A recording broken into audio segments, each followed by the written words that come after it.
Bonjour tout le monde, je m'appelle Ikhlas Rethi. Aujourd'hui, je vais vous raconter l'histoire de la petite fille aux allumettes. La veille du jour de l'an, une fillette marche pieds nus dans le froid et la neige. Elle tient serrée contre elle des allumettes souffrées. Tout à l'heure préparatif de fête, les gens ont oublié de lui en acheter aujourd'hui. Ils sont pressés d'entrer chez eux pour réveillonner et se régaler de mets succulents. La petite fille craque une de ses précieuses allumettes. Merci, au revoir.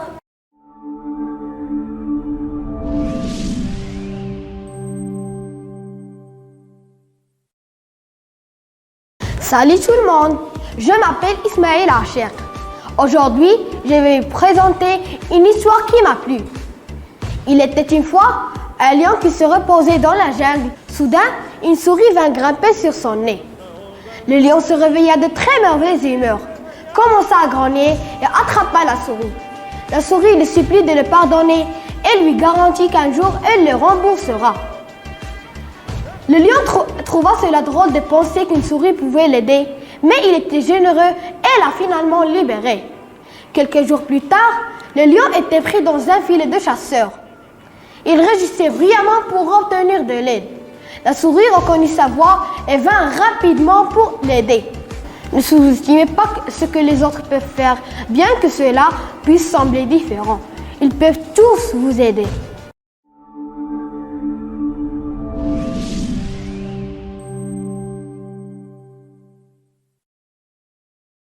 Bonjour, je m'appelle Nadi Laouni. Aujourd'hui, je vais vous raconter une histoire que j'ai lue. Le loup et le chien. Un loup affamé cherchait à manger. Il croisa un chien de garde aussi puissant que beau.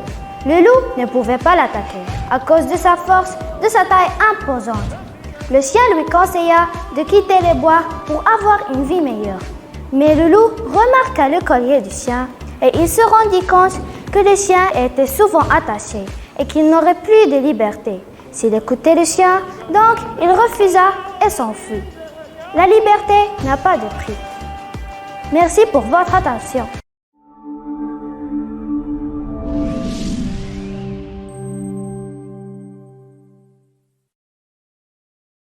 Salut, je suis Mohamed Chakri. Aujourd'hui, je vais vous raconter une histoire qui m'a beaucoup plu. Bilbo le Hobbit. Bilbo, comme tous les hobbits, est un petit être paisible et son histoire, son quotidien est bouleversé un beau jour lorsque Gandalf le magicien et 13 nains barbus l'entraînant dans un voyage périlleux. C'est le début d'une grande aventure, d'une fantastique quête au trésor semé d'embûches et d'épreuves qui mènera Bilbo jusqu'à la montagne solitaire gardée par le dragon Smaug. Merci de votre attention et à la prochaine.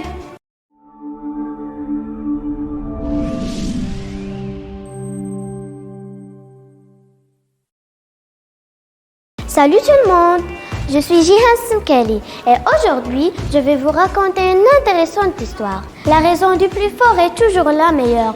Nous allons la montrer tout à l'heure. Écoutez bien. Il était une fois un agneau qui se promène avec sa mère. Petit à petit, il s'éloigna. Il aperçut un lac et il décida de boire quelques gouttes de son eau. Soudain, un loup surgit en colère et dit « Pourquoi tu as bu de mon lac ?» « Toutes mes excuses, monsieur loup. » Et sans ajouter un seul mot, le loup saute sur le pauvre agneau et le dévore. Merci pour votre attention. Au revoir.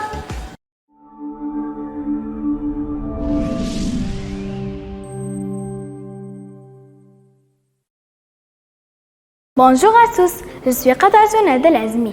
Je vais vous raconter une histoire qui m'a beaucoup plu. Adaptée du conte Perrault. Hansel, Gretel et leurs parents habitent une chaumière à l'orée d'un grand bois. Cette année, une disette s'est abattue sur le pays. Les parents décident alors de perdre leurs enfants dans la forêt. Mais Hansel et Gretel retrouvent leur chemin grâce à des cailloux semés derrière eux. La deuxième tentative sera la bonne. Les enfants ont semé des miettes que les animaux s'empressent de manger. Hansel et Gretel sont bel et bien perdus. Merci et au revoir.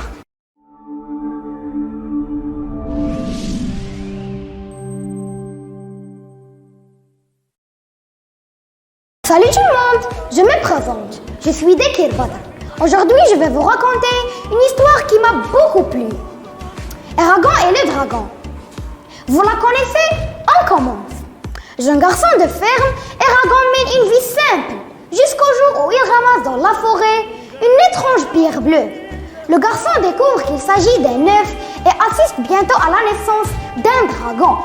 En décidant de l'élever, il devient dragonnier, héritier d'une caste d'élite que le terrible roi Galbatorix veut éliminer. Eragon n'a que 16 ans, mais le destin du royaume de l'Algaïsia est entre ses mains. Merci pour votre attention et au revoir.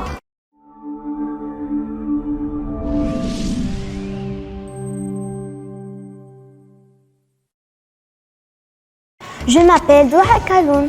Aujourd'hui, je vais vous raconter une merveilleuse histoire que j'aime bien. Cendrillon. À la mort de son père, Cendrillon devient la servante de sa belle-mère et de ses demi-sœurs. Son rêve est de se rendre au bal que donne le prince. Avec l'aide de sa tante la fée, elle se retrouve merveilleusement habillée. Elle peut assister au bal jusqu'à minuit. Lorsque le deuxième coup de carillon retentit, Cendrillon s'enfuit précipitamment, abandonnant dans sa course une de ses pantoufles. Au revoir, à la prochaine!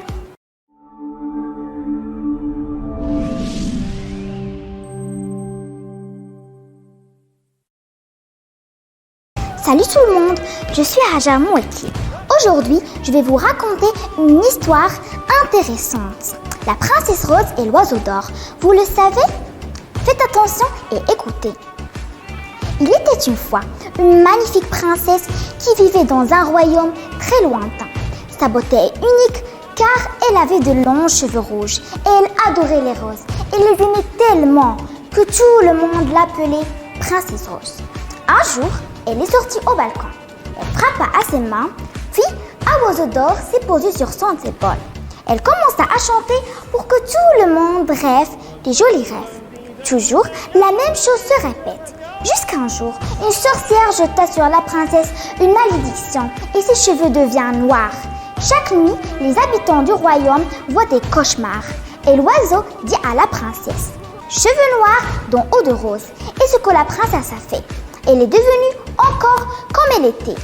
Cette fois, la sorcière a enlevé toutes les roses du royaume. Et la princesse ne peut rien faire. Quand elle était en train de pleurer, son ami le prince a enlevé toutes les roses et elle a mis une mèche des cheveux de la princesse sur une goutte de ses yeux. Et elle s'est transformée en une princesse aux cheveux rouges. Puis, le prince et la princesse se marièrent et vivent une vie merveilleuse. Merci pour votre attention, au revoir et à la prochaine!